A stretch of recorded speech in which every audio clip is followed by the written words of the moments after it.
Hey guys, welcome back to the vlog.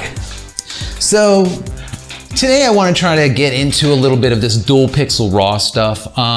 It's really big in the media right now, and I kind of want to explain to you what exactly dual pixel is, and should you even care? Is it important? You know, the 5D Mark IV was introduced, and that was like the big topic, was this dual pixel RAW, and now we have this functionality, this capability. So dual pixel has been around for a while, and it's basically the idea of having, let's say, two diodes that's capturing data for a specific pixel, let's just call it, make it just simple. And you have a pixel, you know, a diode A and a diode B, and there's slight angle differences between them. So what that allows you to do is either take the pixels that are coming through or the light that's hitting diode A or diode B, and it's the exact same pixel, which allows you to shift things. Now, according to Canon, right, they're allowing us to shift now micro adjustment, right, with autofocus, bokeh shift, and as well as ghosting reduction. Now that makes sense, right? Because the way the light hits on the sensor is going to determine all of these three factors. Now, in the past, we've used, or Canon has used, dual pixels for doing like facial tracking and subject tracking and this type of thing. Now, with the advent of the 5D Mark IV, we have the capability to now manipulate this data, this metadata that's being housed internal to the image, right? So it's kind of neat, right? And I understand why everyone's kind of hyped on it, but I kind of want to break it down a little bit and, you know, like what does what. Now, for example, with ghosting reduction. Now, how can this help you? Now, the idea of, like I said, having two diodes capturing light and the light hitting at a slightly different angle makes sense how that if you have flare, for example, let's say you have a bright light coming in, maybe it's the sun, and it refracts against your, let's say your lens, and it hits the sensor at a certain angle, and now you end up with a milky image. Well, this will allow you to manipulate that slightly, ever so slightly, and you might have a little bit less of that milkiness in your image. Is it going to get rid of it? No, because it's not really going to be able to move it that much. The angle is still very small. Now, as far as Bouquet Shift, now we all know we love the blur in the backgrounds of images, right? Now, what this dual pixel RAW is going to do is give us the ability to now accentuate that in certain selective areas. So let's say there's an area in the background that you need to be just slightly a little bit more blurry. You can go around that, select that area, and make it slightly more blurry or possibly less blurry, right? So that's kind of neat, right? But remember, ever so slightly. That is the term that we're going to be talking over and over in this vlog, ever so slightly. Lastly, the one that's more, let's say, important to me that I'm into, obviously, is focusing and autofocus, and how we know that if focus is off, your image is off. You can take something that could be $1 million image, ruin the focus, and now just throw it in the garbage, right? So what they're doing now is they're allowing us to manipulate that focus. And when it first was spoken about in rumors, people were like, oh my God, this is going to be like the Lightroom camera, and we're going to be able to manipulate focus from a guy standing here and someone back here and just switch focus between. No. That's not how it works. Once again, it's minuscule, it's minute, it's very small amounts of change, and that's it. So, for example, if you were to shoot in f8, right? At f8, you have such a large depth of field, right?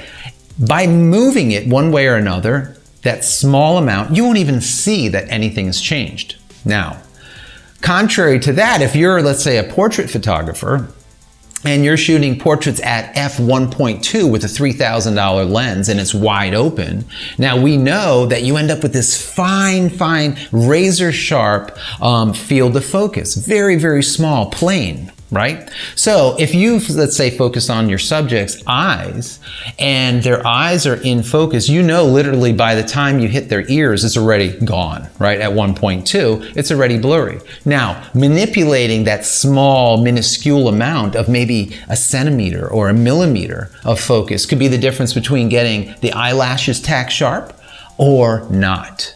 right? Maybe the nose will be tack sharp. That would be a problem, right? So in these situations, I can see that small amount might be helpful. Also, let's say you're a wedding photographer, right? And you're shooting wedding rings and you have your 100 or your 90 macro lens on there and you're in there really tight and you got the ring perfect and everything, the light is great. You take the shot, later on you find out that your autofocus captured it on one of the pegs, let's say, or the bottom of the ring instead of the diamond.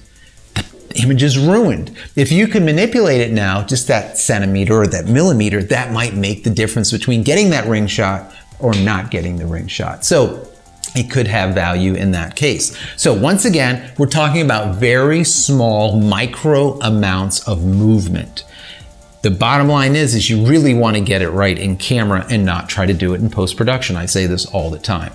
I think, so as far as dual pixel and dual pixel raw, is it a big deal? In my personal opinion, as of today, I'm going to say it's really not that big of a deal. It's a lot more hype than what it really is. Dual pixel, like I said, has been around for some time now. Having the ability to manipulate this dual pixel data is kind of cool, but it's not that big of a deal, guys. It's not that big of a deal. I think more of an issue is Adobe and what happened with Adobe. Now, in my last video, when I spoke on the Canon 5D Mark IV and the rumors, I was saying, you know, the moment that this camera becomes live, CC is going to have this ability built into it, right? That's what always happens with Adobe. They are on it. As soon as something comes out that's brand new, all of that technology goes straight into Lightroom, straight into Photoshop, right? Especially now you have CC, you don't even have to do a dot release. It just gets dumped onto the computer, be like, hey, there's an update. Really simple. But there was just an interview with Adobe, just one of the main Adobe guys just a few days ago, and they're like, well, what happened with, you know, the DPR stuff, you know, your dual pixel raw, where is it? And the quote was literally, we're working on it, exclamation point. This is Houston. Say again, please. Houston, we have a problem. What's that, Adobe? You know, you can't be working on it. It needs to be done right away, right? So what I think is important here with this whole, you know, Adobe not getting it, I personally think they dropped the ball a little bit. And why do I say that? Companies like Serif that does Affinity, and for example Corel that does Aftershot Pro 3, the latest version, they now have the ability to get that DPR into their software, right? Bang that out and now be the first one to have Canon, you know, 5D Mark IV's new capability in their software. That's really great because right now we have to use Canon software to be able to manipulate these pixels, use this dual pixel raw data. So will that, let's say, bring a whole slew of people to, like, for example, Corel Aftershot Pro 3? No. But what that would do is bring them to the forefront, allow us media to start talking about, is it good, is it bad, what's going on with it, how, you know, what do you think about Aftershot Pro 3, or maybe on the Serif side, what do you think about Affinity, do you like it, do you not like it, is it good? That whole thing is, I think, where Adobe has kind of dropped the ball. They are now opening the door for other companies to do it first. Right? And by, like I said, by doing it first, it allows them to get that media attention and possibly migrate some of the people that don't want to be on an Adobe subscription plan over to a package that they could just buy once, own it, and from that day forward, it's theirs. And they're not paying ad nauseum continuously forever, right? So I do think that's a possible problem. I think that's more of the story. So anyways, bottom line here with dual pixel raw, is it a big thing or is it not? Is it all hype? Is it not? Personally, I think I'm in the middle with it. Can it be effective for you guys? Yes, it can. I would say 98% of the people, 98% of the photographers out there will not be affected by it at all, directly. Will it affect them, for example, in live mode, capturing video and whatnot on the back end? Yes, it's very, very good. Great, it's fantastic. It's been around for a while, but it's fantastic. As far as using it daily, let's say capturing a wedding or going out and doing a shoot, you're really not going to see that much of a value with DPR. That's my personal opinion as of today. So there's one other point that I want to kind of make as far as this whole idea of manipulating focus. Obviously, Obviously, I'm a focus guy. I invented the focus pyramid. I think focus is extremely important, right? Personally, I think getting your lens calibrated, getting that calibration right to begin with, before you go out and shoot, that's really where it's at. Of course, the 5D Mark IV allows you to do autofocus lens calibration. That's fantastic. You really need to do that. You can get a focus pyramid like what I sell or someone else's tool, but getting that focus right before you leave is just so imperative, because so many images get ruined because you think that your lens is calibrated properly, but it's not. You take a picture of the subject, you lock in on their eyes, and then later on in post-production, you look at it, the back of their ears are clear, but their eyes are blurry. Or the tip of their nose hair you can see, but their eyes are blurry, right? Especially when you're shooting wide open.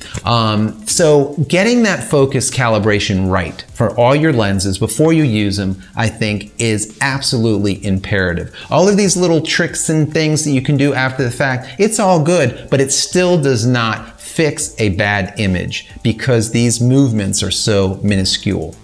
So that's it, guys. I hope you enjoyed the content. If you did, please throw me a thumbs up. I'd really appreciate it. And don't forget to head over to JCristina.com. Over there you can find a lot of photography products that I've invented. Some of them might be good for you.